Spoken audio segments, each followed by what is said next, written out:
Ito pala ang kwento ng buhay ng isa sa pinakamagaling na actress at multi-awarded na si Cherry Pie Picatze. Halika mga kakwento, samahan ninyo ako at alamin natin ang naging kwento ng buhay niya. Si Cherry Pie Season Picatze ay isang multi-awarded na aktres sa Pilipinas at mahilig sa teatro na ang buhay, mula sa pagiging estudyante ng dentistry hanggang sa pagiging haligi ng pelikulang Pilipino, ay panang tagumpay sa karera at isang malalim na personal na paglalakbay tungo sa ganap na pagpapatawad. Maagang buhay at edukasyon. Ipinanganak siya noong May 27, 1970, sa Metro Manila kina Seferino Picatze at Zenaida Sison. Lumaki si Cherry Pie sa isang pamilyang nagpapahalaga sa edukasyon at tradisyonal na propesyon. Nag-aral siya sa St. Mary's College of Quezon City at St. Paul University, Quezon City, kung saan niya unang natuklasan ang kanyang pagmamahal sa teatro. Nakasali pa siya sa isang madilim na one-act play na pinamagatang The Lottery. Sa kabila ng kanyang hilig sa sining, una niyang tinahak ang kursong dentistry sa Centro Escolar University upang mapasaya ang kanyang ama. Ngunit nanatili ang kanyang puso sa pag-arte. Bago tuluyang pumasok sa showbiz, nakilala muna siya bilang commercial model para sa mga produktong tulad ng Palmolive, Camay, at Escanol. Pagsikat sa industriya, 1990s hanggang 2000s. Nagsimula ang kanyang karera sa telebisyon noong 1996 sa teleseryeng Familia Zaragoza.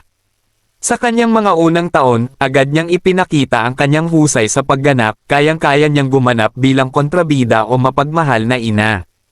Sikat na kontrabida, nakilala siya sa kanyang mga antagonist roles, lalo na bilang si Isadora sa Iisa Pa Lamang, isa sa pinakatumatak na kontrabida sa kasaysayan ng teleserye. Mahuhusay na drama, napanood siya sa mga klasikong teleserye tulad ng Mula sa Puso, Saan Ka Man Naruroon, at Tayong Dalawa.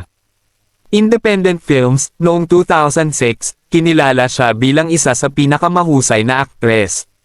Nagkamit siya ng internasyonal na papuri sa pelikulang Foster Child, at Cal Eldo, kung saan nanalo siya ng Best Actress sa Durban International Film Festival.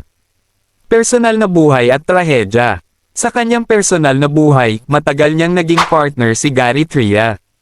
Bagamat hindi sila nagpakasal, bumuo sila ng isang di-tradisyonal na pamilya, kasama ang kanilang anak na si Antonio Mio Picatze Tria, na ipinanganak noong 2002. Naghiwalay sila ng maayos noong 2011. Noong September 2014, dumaan siya sa isang matinding trahedya nang ang kanyang ina na si Zenaida Sison ay natagpo ang pinaslang sa kanilang bahay. Ang salarin ay ang kanilang kasambahay na si Michael Flores. Paglalakbay sa ganap na pagpapatawad. Bago pa man ang insidenteng iyon, aktibo na si Cherry Pie sa prison ministry. Matapos ang 5 taon ng matinding emosyonal na pakikibaka, pinili niyang yakapin ang konsepto ng restorative justice. Personal niyang binisita sa kulungan ang pumatay sa kanyang ina upang magpatawad, isang kwento na itinampok sa dokumentaryong Medical Love. Mga huling taon 2020 hanggang 2026. Hanggang ngayon, nananatili siyang isa sa mga haligi ng industriya. Kasalukuyang proyekto, patuloy siyang gumaganap bilang Merits de Maguiba sa hit na seryeng FPJ Batang Quiapo. Mga pelikula, lumabas siya sa pelikulang Fatherland 2025 kung saan natuto pa siyang magsalita ng lumang wikang Chinese para sa kanyang papel. Relasyon, noong 2021, kinumpirma niya ang relasyon nila ng aktor na si Edo Manzano, ngunit naghiwalay din sila ng maayos noong 2023 at nanatiling magkaibigan. Bilang ina, suportado niya ang kanyang anak na si Neo na sumusunod sa kanyang yapot bilang aktor at atleta. Nagustuhan nyo ba ang ating video mga kakwento? Wag mo naman kalimutang i-like ang video natin at i-follow mo na rin ako, para updated ka sa mga bagong video natin at i-comment mo na rin dyan sa baba kung saan lugar ka para alam ko kung saan nakarating ang ating video. Salamat!